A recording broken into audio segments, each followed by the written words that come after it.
नमस्कार मित्रांनो, आज आपण इयत्ता 12च्या बुककीपिंग अँड अकाउंटन्सी या विषयाचा first chapter introduction to partnership firm and final accounts of partnership firm या टॉपिक बद्दल माहिती बघणार आहोत. तर इयत्ता 11वी मध्ये आपण सोल ट्रेडरचा फायनल अकाउंटचा अभ्यास केलेला आहे. तर पहिल्यांदा आपण बघणार आहोत meaning of partnership firm. Partnership is an organization where there is an association of two or more persons to getting the profits.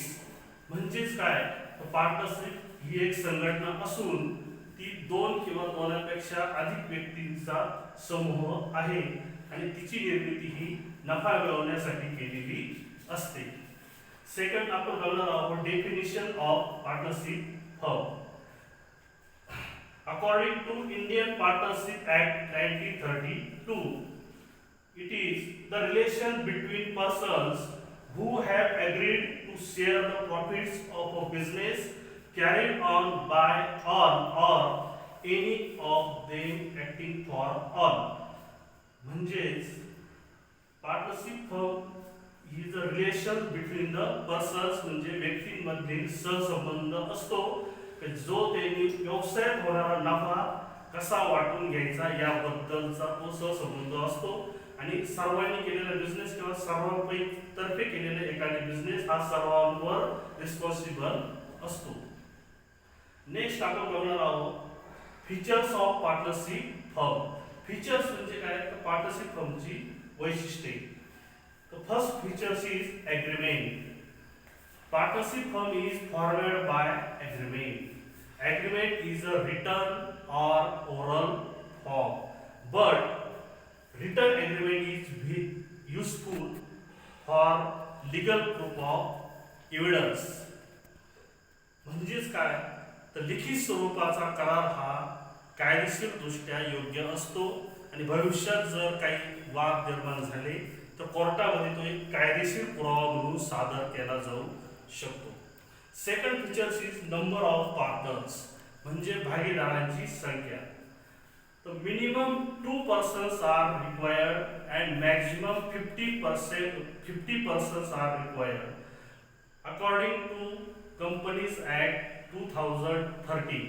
म्हणजेच काय, तर भागीदारी संस्थेची स्थापना करण्यासाठी किमान 2 सभासदांची किंवा सदस्यांची आवश्यकता असते आणि जास्तीत जास्त 50 सभासदांपर्यंत पार्टनर्स आपण फर्म मध्ये ठेवू शकतो.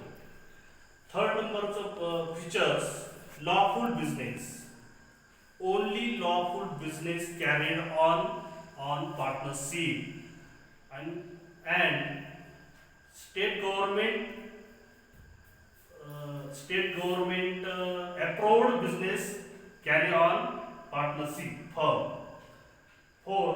Sharing of profits and losses म्हणजे नफ्या तोट्याची विभागणी. Sharing of profits and losses is distributed due to agreement and absent of agreement profits and losses distributed to all partners in equal. म्हणजेच काय, तर भागीदारी संस्थेमध्ये नफ्या तोट्याची वाटणी ही पार्टनरशिपच्या करारामध्ये ठरल्याप्रमाणे केली जाते आणि जर करारात तशी नोंद नसेल तर सर्व भागीदारांमध्ये झालेला नफा तोटा हा समान पद्धतीने वाटला जातो. 5 नंबर अनलिमिटेड लायबिलिटी म्हणजे अमर्यादित जबाबदारी. All partners liabilities of partnership firm is unlimited. Only minors partners liability is limited. 6. Registration म्हणजे भागीदारी संस्थेची नोंदणी. Registration of partnership firm in India is not compulsory but state in Maharashtra it is a compulsory and registration of partnership firm is to register of partnership registrar. 6 number joint ownership and management.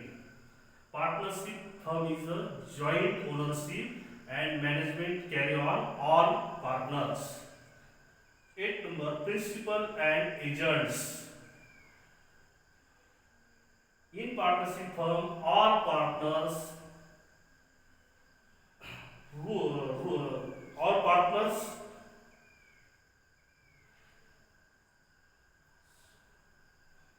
all partners twofold capacities, that is principal and agent. And next, dissolution of partnership firm. Dissolution म्हणजे विसर्जन.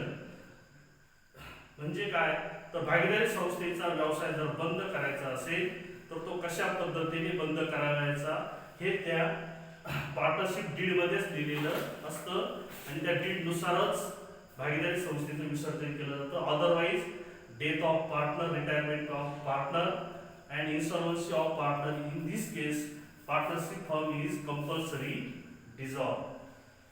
Next point is partnership deed. Partnership deed means भागीदारीचा करार. The document containing the partnership agreement among the partners is called partnership deed. म्हणजे काय, तर जो आपण भागीदारीचा करार केलेला असतो त्यालाच पार्टनरशिप डीड असे म्हणतात. नेक्स्ट आहे content of the partnership deed. Partnership deed मध्ये कोणत्या गोष्टी किंवा बाबी नमूद असतात. First is name and address of the firm, म्हणजे भागीदारी संस्थेचं नाव आणि पत्ता. Second is name and address of all partners, म्हणजे सर्व भागीदारांचे नावे आणि त्यांचे पत्ता. 3 number capital contribution of all partners, म्हणजे कोणत्या भागीदारांनी पार्टनरशिप फर्म बिझनेसमध्ये किती भांडवल गुंतवलेलं आहे त्याची नोंद पार्टनरशिप डीडमध्ये केलेली असते. 4 profit sharing ratio. Profit sharing ratio म्हणजे नफा तोटा वाटून घेण्याचे प्रमाण. 5 number rights, duties, liabilities of partners. तर भागीदारांचे हक्क काय आहे, कर्तव्य काय आहे आणि त्यांच्या जबाबदाऱ्या काय असतील हे पार्टनरशिप डीड मध्ये नमूद केलेलं असतं. 6 provision of admission, retirement and death of partner. एखाद्या नवीन भागीदाराला जर चालू भागीदारी संस्थेत प्रवेश द्यायचा असेल, चालू भागीदारी संस्थेत एखादा भागीदार जर रिटायर होत असेल आणि एखाद्या भागीदाराचा जर डेथ झाला असेल त्यावेळेस कोणत्या गोष्टी रिक्वायर करायच्या हे सुद्धा पार्टनरशिप डीड मध्ये लिहिलेलं असतं. आणि 7 rate of interest on capital and drawings. बऱ्याच वेळेस पार्टनरशिप फर्म मधून काही वेळेस ड्रॉविंग्स म्हणजे उचल घेत असतात, त्याच्यावर सुद्धा व्याज किती घ्यायचं हे पार्टनरशिप डीड मध्ये त्याचं पर्सेंटेज दिलेलं असतं.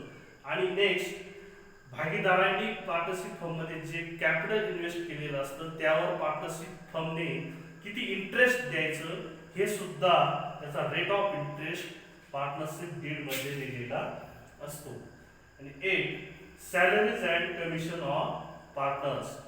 बऱ्याच वेळेस पार्टनरशिप फर्ममध्ये भागीदारांना पार्टनर्सला सॅलरी आणि कमिशन दिलं जातं, तर ते किती द्यायचं, किती पर्सेंट द्यायचं हे सुद्धा नमूद केलेलं असतं.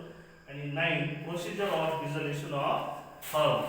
डिसॉल्युशन of firm means to close the all activities of the partnership firm and their procedure is recorded in partnership deed. Thank you.